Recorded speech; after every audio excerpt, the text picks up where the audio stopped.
talk about personal branding with an increase in social media focus and celebrity mania. How can organizations use personal brands to help drive their businesses? How can they use them to increase revenue? How can they use them to quell public relations explosions in terms of the kind of things that they need to protect when it comes to brand imaging, also, marketing and sales, and then reaching not only through their own domestic markets, but also expanding to markets internationally. And of course, considering the fact that, it's a social media technology driven world that we're in the 21st century, well, how then does this spread out to gaining market share, and also how brands maintain their images outside of their own domestic markets? So we're going to be talking about that with our guest from South Africa, Vumile Msweli, who is the CEO of Hesed Consulting.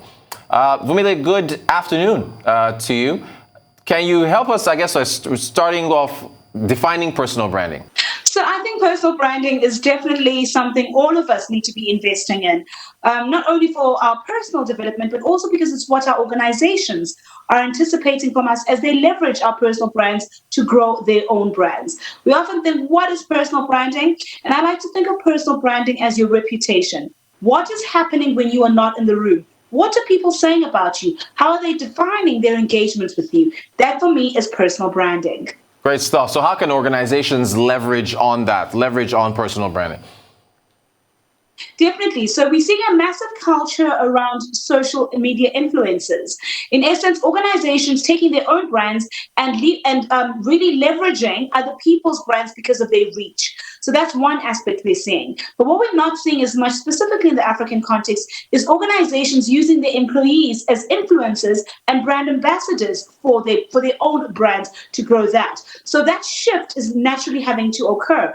We see it in the negative. If an employee does something that's inappropriate, all of a sudden we say the employee of such and such a bank has really breached what the brand reputation stands for. But we need to start leveraging that from a positive perspective. Are your employees having conversations around your products from an organic perspective? Or is it a case of we only go to our jobs and speak about our jobs purely to secure our check? And stuff. So how can personal brands be monetized? That's a great question. It is in collaborating with current corporate brands. That's one way in which we can start engaging ourselves to say, okay, there's a particular telecommunications company. If I post for you, this is the remuneration I'm expecting. Another thing we can use in our personal branding is how do we start engaging organizations and individuals from a business perspective and a consumer perspective to start saying, this is the product I am selling, and leveraging that for monetization, not just for likes on social media. Well said. And how can individuals start working on their personal brands? So anyone who's watching individual business, how do they start right now? So the first point of call is, what is your brand currently? We always think, a brand happens overnight. A brand is happening with every single engagement, with every single person you interact with. So in essence, how do people perceive you currently?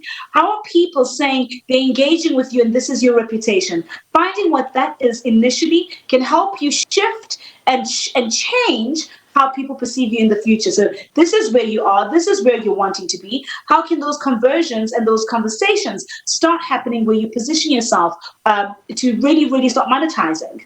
Great stuff. Now, I do want to use a real world example here. We're all positive. What about repairing a damaged brand? Using Andrew Cuomo, for example, as an example. I said example twice. Using Andrew Cuomo as an example from New York, the governor of New York, who's a former governor, who is, of course, he's stepping down in about 2 weeks. How does one repair a damaged brand? So Andrew's a fantastic example of how a brand can go from great to really, really bad. We were praising him for the fantastic work he was doing with COVID, and all of a sudden the sexual scandals started coming out and he's had to step down. So when you damage your brand to such an extent that it actually breaches fundamental values, it is difficult to pivot from that. Often if evidence comes to light, we are able to shift and think, okay, maybe that's not true. We saw that with Michael Jackson, to say, actually, it might not be true. And people start thinking differently. But however, your personal brand will be tainted forever. So it starts becoming a case of how do you counter the noise that's coming through. But unfortunately, we all know as human beings, our tendency is to remember the negative as opposed to the positive. So the ability to completely pivot your brand after something that shakes a core value within your nation is very, very difficult. If, however, that value that has been breached is a little bit lighthearted and touches it in a manner where people are a little bit more willing to forgive, you can pivot and be known for something else. But we've also seen, specifically with the Me Too movement, that such an allegation even has completely stopped entire brands from even getting employment. We've seen that here in South Africa with some very famous celebrities and DJs even losing employment at the hint of sexual allegations. The Me Too movement has fundamentally shifted because it's not just a values from an American perspective, but it is a global, societal, human value to say actually men and women should be treated equally and they shouldn't be sexual powers inserted one over the other. So I'm not sure what Andrew's team is going to be doing, but I'm sure they're busy running around trying to manage his personal brand currently. Well said. Thank you so much for that. Yeah, it's very, very well explained there. He's got a tough task ahead because he was potentially a presidential candidate in the future. All right, so back to the as far as personal branding is concerned, Vumile, can it be handled? Can an individual handle it themselves, or can it be outsourced? So I'm an advocate for leaving things in the hands of experts. Often when it's your own personal brand, I always say to my coaching clients, you judge yourself with your intention and you judge other people with their action. And you have a clear understanding of who you are and how you think people are perceiving you. Someone who's objective, someone who's in the PR space, a monetization or business guru or coach is able to say to you, this is what you intend, but this is the customer experience. This is how your organization sees you. This is how potential stakeholders see you. This is how potential collaborators see you. So this is what we should be doing to leverage your personal brand in how you're being perceived. I don't think you yourself will do a great job at managing your own personal brand. You definitely need someone to coach you and guide you in managing that. And that's one of the reasons the PR industry is a multi-million-dollar industry. And in fact, you just preempted my next question. Do you see, I guess, with everything that's going on, you mentioned the Me Too movement, you mentioned a whole number of other things, the PR industry, is there further growth as we go more, online with branding and so on?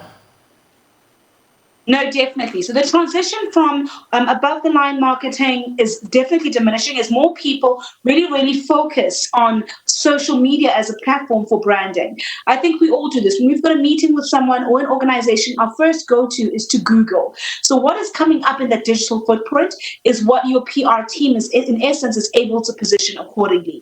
If you are fantastically known for one particular area and what really you should be monetizing is another area, the ability to pivot from that digitally can actually result in remuneration for you. So working with professionals, both online as well as to ensure that what's happening online is matching how you will fulfill from an offline perspective is critical. So definitely investing in a great PR strategy is necessary both for corporates as well as individuals. Fantastic stuff. Great advice, great tips. Vumile Msweli in South Africa, CEO of Hesed Consulting. Thank you so much for talking to us about branding.